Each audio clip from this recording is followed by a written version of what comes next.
ನರಸಿಂಹ ಭಟ್ ಹನಿ ಪಾರ್ಕ್ನಿಂದ ವರ್ಷಕ್ಕೆ 40 ಲಕ್ಷ ಗಳಿಸ್ತಿದ್ದಾರೆ. ನೀವು ಕೂಡ ಅವರಿಂದ ಕಲಿಬೇಕಾ? ಅವ್ರ ಜೊತೆ ವಿಡಿಯೋ ಕಾಲ್ನಲ್ಲಿ ಮಾತಾಡಬೇಕಾ? ಈಗಲೇ ಫ್ರೀಡಮ್ ಆ್ಯಪ್ ಡೌನ್ಲೋಡ್ ಮಾಡಿ.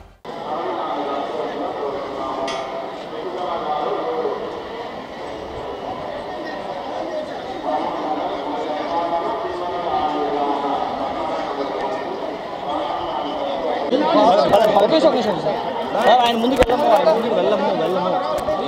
వెళ్ళము సార్. ఆయన ముందుకు వెళ్ళము, ఆయన పైకి పోయేది ఉండదు. కొంచెం ముందుకు వెళ్ళాం సార్, గ్యాప్ ఇవ్వండి సార్, గ్యాప్ ఇస్తే చాలు.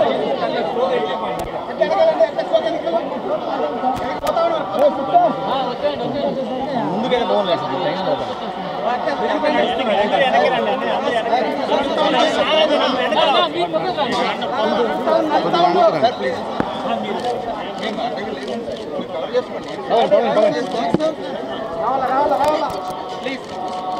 ప్లీజ్ తొయ్యద్దురా అన్న, తొయ్యద్దు సార్. జరుగుకోండి సార్, వెనక్కి వస్తున్నా ఉన్నాను సార్. సార్ వెనక్కి వచ్చేస్తున్నాం మీరు సార్. వెళ్తున్నాను సార్. అయ్యో మీరు వచ్చేస్తున్నారు సార్. సార్ వెళ్తున్నాం సార్.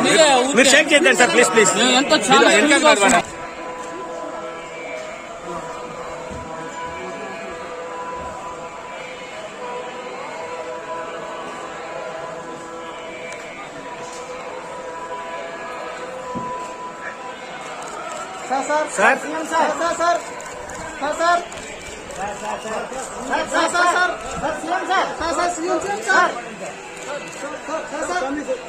Okay sir.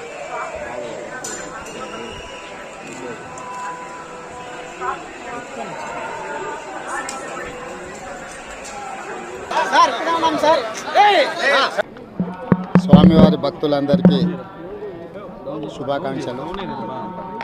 తెలంగాణ రాష్ట్ర ప్రభుత్వం ఏర్పడిన తర్వాత స్వామివారి దర్శనం చేసుకోవాలని ప్రయత్నం చేసిన ఎన్నికలు, స్థానిక పరిపాలనలో కాస్త సమయం దొరకకపోవడం వల్ల ఈరోజు స్వామివారిని దర్శించుకున్నాం. రెండు రాష్ట్రాల సత్సంబంధాలు కొనసాగాలని, రెండు రాష్ట్రాల అభివృద్ధి పదం వైపు నడవాలని, ఆంధ్రప్రదేశ్లో ఏర్పడబోయే ప్రభుత్వము ఆ రాష్ట్ర ముఖ్యమంత్రితో, తెలంగాణ ముఖ్యమంత్రిగా సత్సంబంధాలతో సమస్యలన్నిటిని కూడా పరిష్కరించుకొని కలిసికట్టుగా నడిచి రెండు రాష్ట్రాలు అభివృద్ధి పదం వైపు నడిపించే విధంగా ఒకరికి ఒకరు సహకరించుకొని ముందుకు వెళ్ళాలని ఆకాంక్షించను.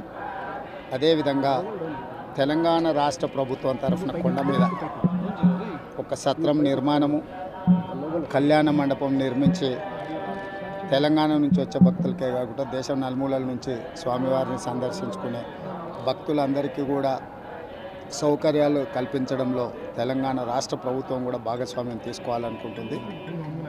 ఈ ఫలితాల ప్రక్రియ ముగిసిన తర్వాత తప్పకుండా తెలంగాణ రాష్ట్ర ప్రభుత్వం తరఫున సత్ర నిర్మాణానికి అవకాశం ఉంటే కళ్యాణ మండపం నిర్మించి స్వామివారి సేవ కొనసాగించాలని రాష్ట్ర ప్రభుత్వం భావిస్తుంది. తప్పకుండా తొందరలోనే ఆంధ్రప్రదేశ్ ముఖ్యమంత్రిని కలిసి విజ్ఞప్తి చేసి ఇక్కడ స్వామివారి సేవలో తెలంగాణ రాష్ట్ర ప్రభుత్వం కూడా భాగస్వామ్యం తీసుకోవాలని కోరుకుంటున్నాం. కొండ మీద రాజకీయాలు మాట్లాడకూడదు. తప్పకుండా మంచి వాతావరణం ఉంది, వాతావరణం కూడా అనుకూలించింది. గత సంవత్సరం కరువు వచ్చిన, తాగునీటి సమస్య ఉన్న సమస్యలను అధిగమించి మంచి ఋతుపవనాలు, మంచి కాలం అవుతున్నది. వానలు పడాలి, పంటలు పండాలి, రెండు రాష్ట్రాలు సుభిక్షంగా ఉండాలనే మా ఆలోచన.